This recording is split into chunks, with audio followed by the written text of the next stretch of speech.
신앙 고백하심으로 6월 29일 새벽 예배를 시작하도록 하겠습니다.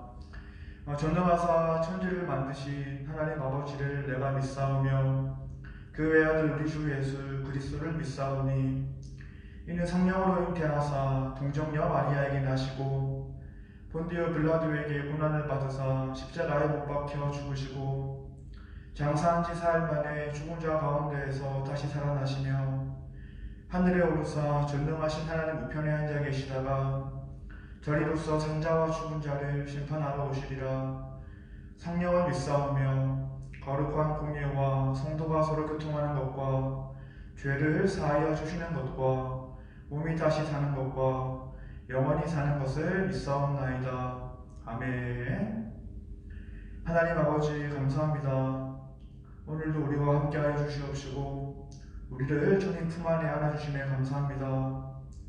우리가 힘든 시간들을 보내고 있지만 오늘도 주님과 함께 온전히 동행할 수 있도록 하여 주시옵시고 우리의 모든 삶의 부분들을 주님께 맡기고 나아갈 수 있도록 우리에게 새로운 믿음을 허락하여 주시옵소서. 감사와 기쁨을 허락하여 주시옵시고 오늘 하루의 시간 가운데서도 주님과 동행하는 데 부족함이 없도록 우리와 함께하여 주시옵소서. 이 모든 말씀 살아계신 예수 그리스도의 이름으로 기도드렸습니다. 아멘. 오늘 새벽에 함께 나누어 볼 말씀은 누가복음 9장 57절에서 62절 말씀이 되겠습니다. 제가 말씀을 봉독하겠습니다. 길 가실 때에 어떤 사람이 여짜오되 어디로 가시든지 나는 따르리이다. 예수께서 이르시되 여우도 굴이 있고 공중의 새도 집이 있으되 인자는 머리 둘 곳이 없도다 하시고 또 다른 사람에게 나를 따르라 하시니 그가 이르되 나로 먼저 가서 내 아버지를 장사하게 허락하옵소서. 이르시되 죽은 자들로 자기 죽은 자들을 장사하게 하고 너는 가서 하나님의 나라를 전파하라 하시고 또 다른 사람이 이르되 주여 내가 주를 따르겠나이다마는 나로 먼저 내 가족을 작별하게 허락하소서. 예수께서 이르시되 손에 쟁기를 잡고 뒤를 돌아보는 자는 하나님의 나라에 합당하지 아니하니라 하시니라. 아멘. 예수님을 믿는다는 것과 주님을 따른다는 것은 과연 무엇이겠습니까? 예수님을 믿고 주님을 따른다는 것은 어떠한 종류의 문화생활도 아니고 또한 시간이 남으면 약간 신경 쓸 정도의 취미생활도 아닙니다. 주님을 따른다는 것은 모든 것을 제쳐놓고 예수의 일, 하나님의 일을 최우선에 두는 것이기 때문입니다. 그래서 진정으로 주님을 따르는 사람들은 신앙생활을 하다 보면 간혹 이런 말도 듣곤 합니다. 적당히 믿어라. 그렇게 교회의 목숨을 거냐. 그렇게 믿으면 너만 승리하라는 말을 듣게 된다라는 것이죠. 하지만 진짜 예수님을 믿는 사람들은 이러한 말에 흔들리지 않습니다. 왜 그렇습니까? 예상 가운데 무엇이 진정한 가치인지, 무엇이 가장 중요한 것인지 발견한 사람들이기 때문이겠죠. 오늘 말씀을 통해서도 주님은 아무리 중요한 가치가 있다고 하더라도 제일 중요한 가치 앞에서는 부차적인 것이 될 수밖에 없음을 말씀하시고 있습니다. 오늘 본문 말씀을 보면 예수님이 예루살렘으로 계속해서 올라가고 계십니다. 그런데 그때 어떤 사람이 주님께 이러한 말을 하고 있죠. 어디로 가시든지 나는 따르리이다 라는 말을 주님께 하고 있다는 것입니다. 아마도 이 사람은 예수님이 누구신지에 대한 소문을 들었던 것 같습니다. 그래서 자신에서 주님을 따른다고 말했던 것이었죠. 그런데 이 사람에게 주님은 이렇게 말씀을 하십니다. 58절 말씀입니다. 예수께서 이르시되 여우도 굴이 있고 공중의 새도 집이 있으되 인자는 머리 둘 곳이 없도다 하시고. 아멘. 예수님은 자신을 따르겠다고 말을 하고 있는 어떤 사람에게 그 길은 결코 가벼운 것이 아니라는 것을 말씀하신 것이었습니다. 방금 58절 말씀을 메시지 성경으로 보면 이렇게 나와 있습니다. 고생할 각오가 되어 있느냐? 너도 알다시피 우리가 묵는 곳은 1, 2 호텔이 아니다라고 번역이 되어 있다라는 것이죠. 이러한 주님의 말씀은 자신을 따르게 되면 어떠한 것도 보장되지 않는다는 의미이기도 했습니다. 주님을 따른다고 하면서도 자신의 것을 보장받고 싶어하는 마음이 있기에 이러한 말씀을 하신 것이겠죠. 무엇을 보장받기 원하는 모습은 곧 손해보지 않고 싶어하는 마음일 것입니다. 하지만 예수님은 그러한 마음이 있다면 자신을 따르는 것은 가능하지 않다고 말씀하셨던 것이었습니다. 주님을 따른다는 것은 무엇이 보장된 길도 아니고 손해가 소화된 길이기 때문이다라는 것이죠. 내 시간이 빼앗길 수도 있고 금전적인 손해가 일어날 수도 있습니다. 그리고 늘 평안한 상황만 있는 것이 아니라 불편한 상황으로 내몰릴 수도 있다라는 것이죠. 그런데 이 시대 많은 그리스도인들은 과연 어떠한 모습을 가지고 있겠습니까? 예수님을 따른다고 말은 하지만 내 시간, 내 재물, 내 자유를 손해보기 싫어하는 모습들을 보여주고 있습니다. 그리고 복음 때문에 어떠한 불편함이 생기면 그것조차 받아들이려고 하지 않는 모습을 보여준다라는 것이죠. 하나님의 뜻을 취사 선택하는 모습을 보여준다라는 것입니다.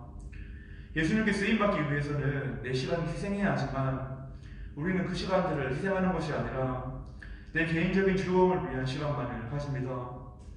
주님의 사랑을 전하기 위해서는 금전적인 손해가 따라올 수도 있지만 그러한 손해를 가치 있게 여기는 것이 아니라 자신의 기쁨과 만족만을 위해서 주님이 주신 재물을 사용하고 있다라는 것이죠. 그리고 복음을 전하기 위해서 이곳저곳으로 가야만 하지만 우리는 자신이 편한 곳만을 선호할 수도 있습니다. 불편한 선교지로는 향하지 않는다라는 것이죠. 교회를 정할 때도 마찬가지입니다. 하나님이 보내시고 내가 꼭 필요한 교회로 가는 것이 아니라 큰 교회, 넓은 교회, 안락한 의자가 있는 교회, 시설이 잘 갖추어진 교회만 찾고 있다는 것이죠. 하지만 주님이 자신을 따라오는 것은 그러한 것이 보정된 것이 아니라고 분명하게 말씀하신 것이었습니다. 주님을 따르는 길 가운데 무엇을 계속 보장받으려고 한다면 하나님의 뜻을 이룰 수 없다는 것을 예수님은 알고 계셨기 때문이었습니다. 이어지는 말씀을 보면 예수님이 길을 가시다가 또 어떠한 두 사람을 만나게 됩니다. 한 사람은 내 아버지를 장사하기 허락해달라고 주님께 요청을 하고 있죠. 아버지의 임종을 지킨 후에 주님을 따르겠다라고 말했던 것이었습니다. 그런데 주님은 이 사람에게 이렇게 말씀을 하십니다. 이르시되 죽은 자들로 자기의 죽은 자들을 장사하게 하고 너는 가서 하나님의 나라를 전파하라. 아멘. 그리고 다른 한 사람은 주님을 따르긴 따르겠지만 먼저 가족과 특별 인사를 할 시간을 허락해달라고 주님께 말했습니다. 하지만 주님의 답변은 이러했습니다. 예수께서 이르시되 손에 쟁기를 잡고 뒤를 돌아보는 자는 하나님 나라에 합당하지 아니하니라 하시니라. 아멘. 주님을 따르겠다라고 말한 두 사람에게 했던 예수님의 답변은 어쩌면 매정하게 느껴지기도 합니다. 그리고 너무하시다라는 마음이 들 수도 있겠죠. 어떻게 아버지의 임종도 지키지 못하게 하고 가족과 이별할 시간도 가지지 못하게 하는지 의문이 들 수도 있기 때문입니다. 하지만 예수님의 이러한 말씀은 당연히 진심이 아니었겠죠.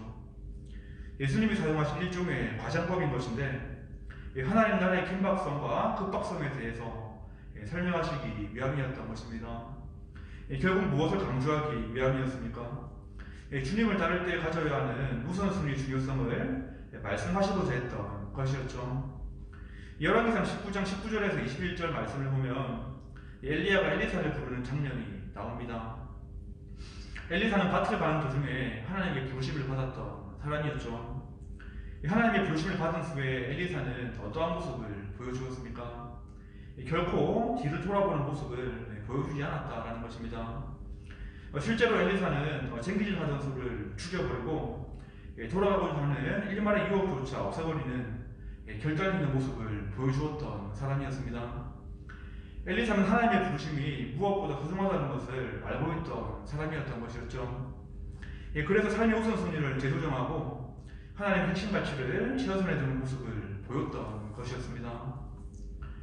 지금 예루살렘으로 올라가시고 있는 주님이 가졌던 최고의 우선순위는 성부 하나님이 계획하실 그 길, 십자가 죽음과 부활, 즉 구원을 향한 절정의 걸음이었습니다. 그 길이 고통스럽지만 영광스러운 길임을 우리 주님은 알고 있었던 것이었죠. 그래서 주님은 이 땅의 모든 유혹을 포기했던 것이었고 이 땅과 철저히 분리되어 맡겨진 길을 가셨던 것이었습니다.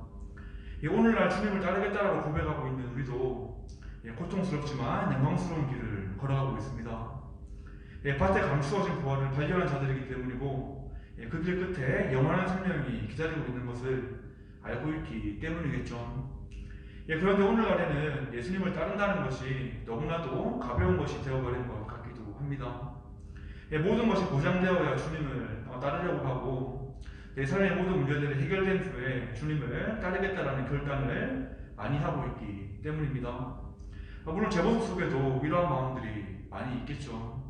하나님의 뜻보다는 내 생각이 우선될 때가 많이 있고 주님을 위해서 불편함을 감수하려고 하기보다는 더 편한 사역지로 가고자 하는 마음들이 내 마음속에 많이 있다는 것입니다.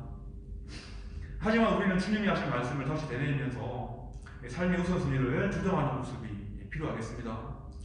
예수님을 믿는다고 고백하는 것과 예수님을 따르는 모습이 완전히 분리되어 있다면 영원한 생명과 구원은 내게서 멀리 있는 것이 될 수 있기 때문입니다.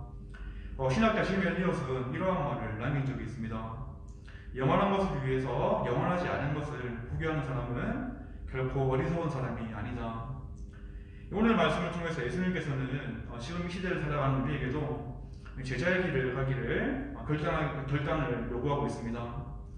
예수님께서 우리를 찾아오셔서 나를 따르라고 말씀하실 때에 네 주님, 제가 주님을 따르겠습니다.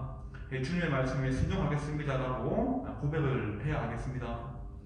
우리는 주님이 영원하신 분이신 것을 아는 자들이기 때문이고 영원한 것을 위해서 영원하지 않은 것을 포기할 줄 아는 사람들이기 때문이겠죠.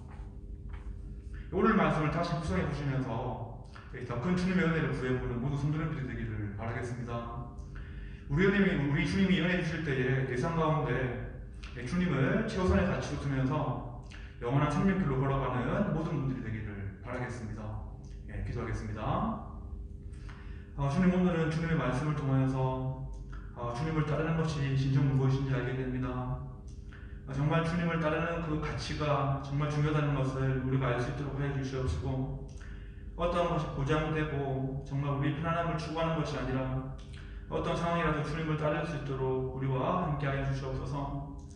비록 우리가 지금 힘든 시간들을 보내고 있지만 그럼에도 불구하고 우리가 주님을 따라갈 수 있도록 하여 주시옵시고 주님께서 주신 그 생명을 포기하는 것이 아니라 구원의 그 소망을 붙잡고 한 발 한 발 걸어갈 수 있도록 우리와 함께하여 주시옵소서.